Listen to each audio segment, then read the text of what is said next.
This is your Speakers Bank podcast team, Ferdinand, Carlo, and my name is Thomas. Our guest today is one of our speakers, Rohan Mullin.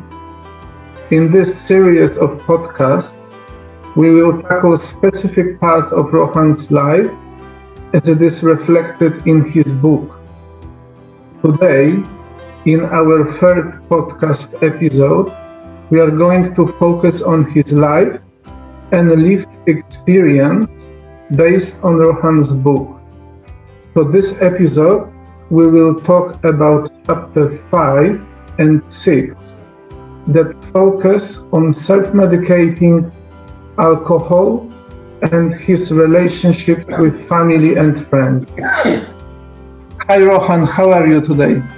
I'm good, thank you. Great to see everyone again, and love to everyone. So yeah. Very nice, very good to see you in great shape again and smile on your face. I apologise for the singlet. I've got another gym today, so I'm going hard out in the gym. So. No, that's all right. It's a warm weather today as well. So. And it's beautiful and warm here in Melbourne. So yes, it is warm weather. Greatest place to be in the world. So anyway, so let's get into it. Okay, so on the last podcast, we discussed about how did Rohan or how your life experiences after you moved from Footscray Hospital after the brain surgery and going to the Sunshine Hospital, and how you deal with your activities of daily living, and how thankful you are with the assistance of your healthcare team and healthcare staff to help you go through all of these processes. And now we will be discussing about your medications, drinking habits, and how your what Tom says, how are you or how did you deal with the people and friends around you and your loved ones. So so basically back in the days when I used to play sport, my sport, softball, men's softball, even not just in Australia but globally, it was heavily made around you would play, you would train, you would play, and then you would go to the bar and you would drink. So there was a high drinking culture in that community. Well, in my life, everything is a competition. So I was a heavy drinker back then.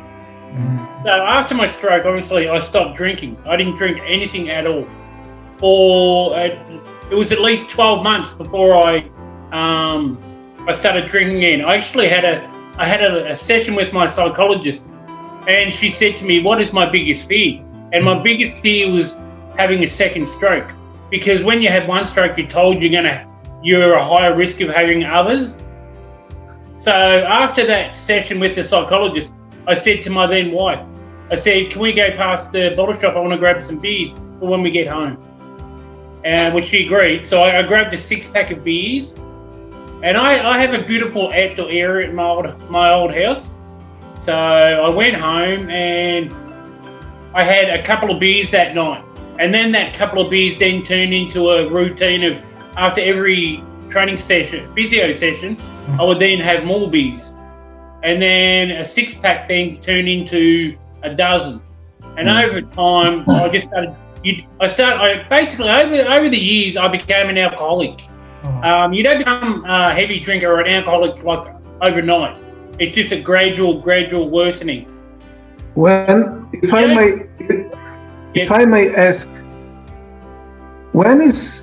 how do you know that you're getting into addiction? Like, is there a point when you realize, well, there's something maybe wrong with my self-medicating or something like that? Well, the only thing that stopped me was my body.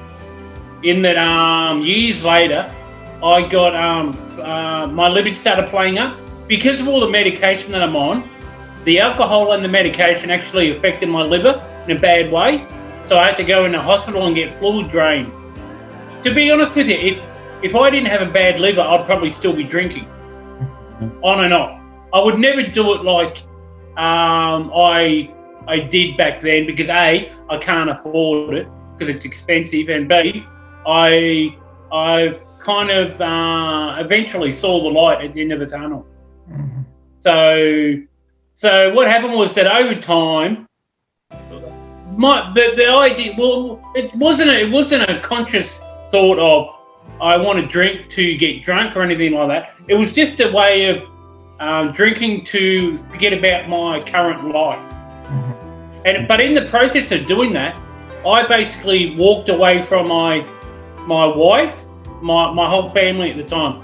I chose alcohol over my family, which is a horrible thing to say, but at the time that's actually what I did. So I have to be honest with everyone and tell that's what I did. So like my ex-wife was wonderful to stay with me for 2.5 years after my stroke until I could actually walk and be functional.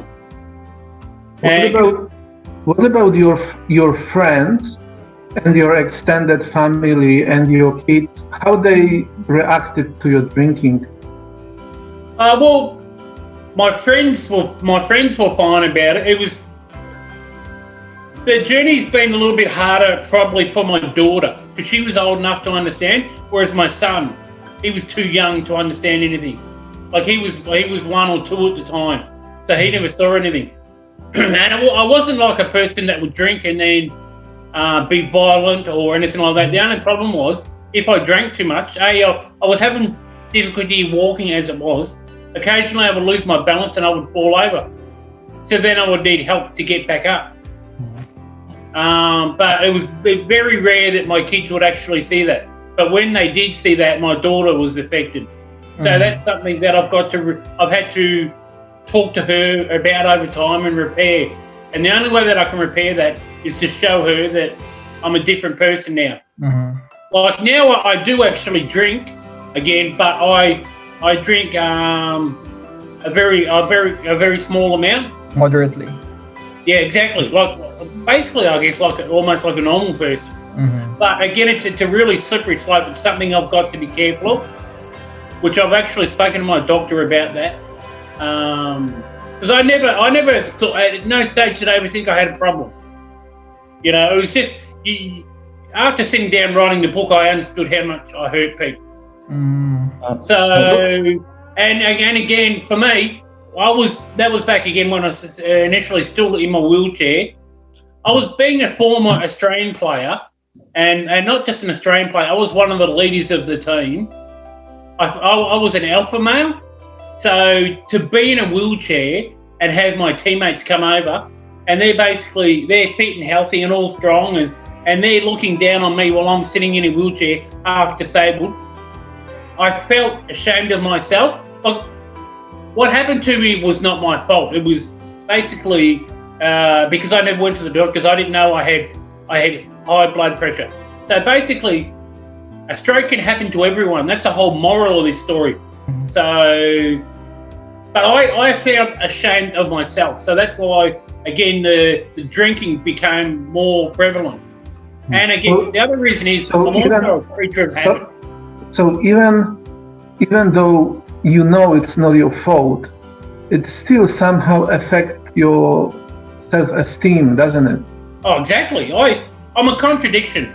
I say in one breath that I don't care what people think of me, but in the next breath, I'm ashamed of how I look. So therefore, I do care what people perceive me as. So like you were saying with the alcohol drinking, so there's a point in your life that you are pushing people away, or in other way of saying you are isolating yourself. Is that it? Well, what I did was, for some stupid reason, I felt like having help and support made me weaker. I felt like the only way I could get stronger was if I did it by myself. Yeah, because as what you said earlier, you're an alpha male. Yeah, it wasn't until I realized you actually need a team to help you. That there's no shame in that. You're still doing the work. You just need the help of a team around you to make you into a better person. And that's one thing that I've turned around 180%. And I'm so blessed. I've got a wonderful team around me. My sisters have always stayed by me. No matter what I've done to them, they've always stuck behind me. They support me emotionally and occasionally financially when need be. I've got the greatest medical team around me. That like I said today, I've got Jem today. I still do gyms 3 days a week, and so all the stuff that I've done in the past, even though as bad as it was, I don't have any regrets about any of it, because I think it needed to happen to make me into the person that I am now. I needed to make those mistakes to learn, because I'm the type of person, if you tell me that, oh, don't touch that because it's hot, I will touch it until I find out, until I burn myself. That's the type of person I am, unfortunately. I'm not that smart. I have to learn things myself. So then, and like I said, that's why I don't have any regrets, because I've learned from my mistakes, and now it's all about choices. I feel like every morning when I wake up now, I'm making better choices. I'll give you a perfect example. Is I'm sitting here having a Pepsi Max, which I think Pepsi Max should jump on board and sponsor us, by the way. But yeah, so what I did was to stop drinking. I stopped drinking beers, because for me, drinking beers was a habit in that I would watch sport, for example. I would be eating something and I would drink beer. And so now what I do is, instead of drinking a beer, I drink a Pepsi Max. So when I'm watching sports, I don't drink beer, I'll drink Pepsi Max. And so for me, it was easy to stop drinking. I know for some people, it might be really, really difficult, but for me, what worked was to transfer alcohol to something else that was healthier. Now, I'm not saying that Pepsi Max is healthy, but like my doctor said, according to my doctors, that Pepsi Max is a lot healthier than beer per se. So, and as such, my liver has been improving, and that is why I've made the deal with my doctors that I can drink occasionally, like if I catch up with old teammates for reunions, or if I go to a restaurant, for example, and I want to have a couple of beers with my meal, I'm allowed to do that. I won't then buy a slab of beer and come home and drink that beer until I fall over, which is what I used to do before. And again, that wasn't a conscious effort. I never wanted to get to a stage where I couldn't walk, that I would get wobbly and fall over, because I actually hated falling over. So, but I guess with every action, there's a reaction. So in life, you've got to, if you're going to do the wrong thing, you're going to get the consequences, I guess. So okay. So Rohan, can you tell us more about your self-medicating or self-medication that you did in the past? Well, again, I think you used a really good word earlier. It was isolating.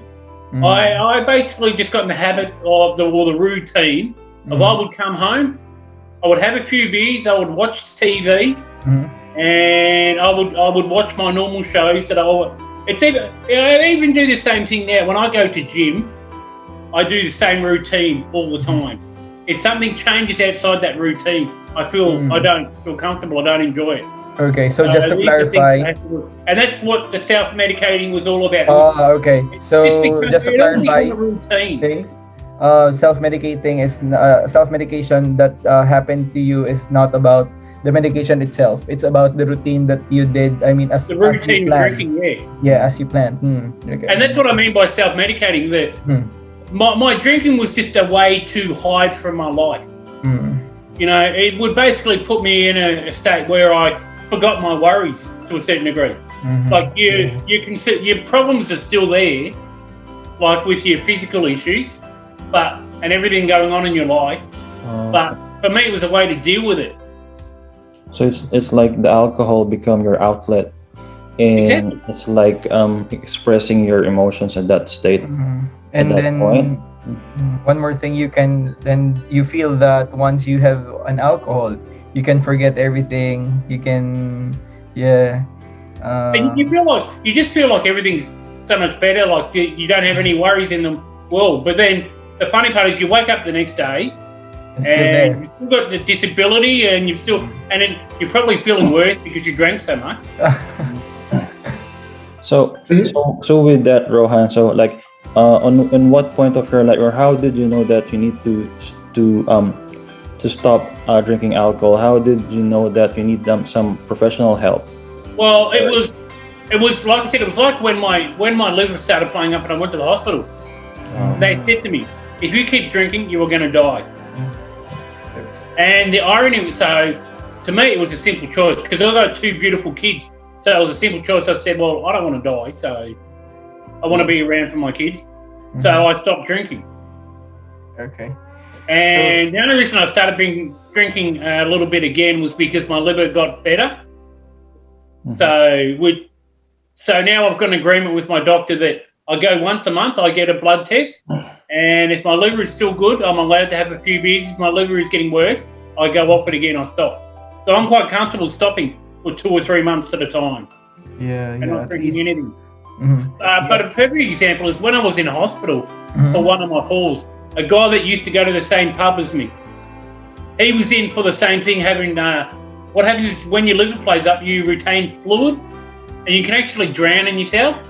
So he had to get fluid removed, like what happened to me. Well, I found out later on that he actually kept drinking and he actually died from it. So that actually really hit me. That hit home. So it shows how thankful that I am that I actually quit. Oh yeah, now at least you realize that it's really bad for me. Even my body say it's bad for me. Like I understand the consequences now, but again, like I said, the reason why I don't drink anymore is my body tells me not to. Yeah. Tells me so. Okay. Listen to your So body. thanks for that, Rohan. So as much I would love to continue this conversation, we need to end this podcast.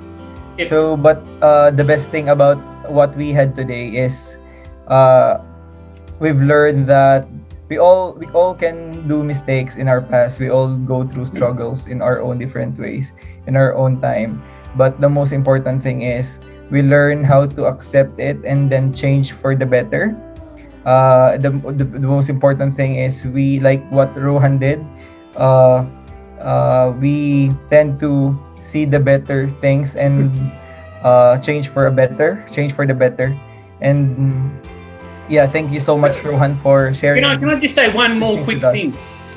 I'm very fortunate, I've got a really good relationship with my local GP, my doctor.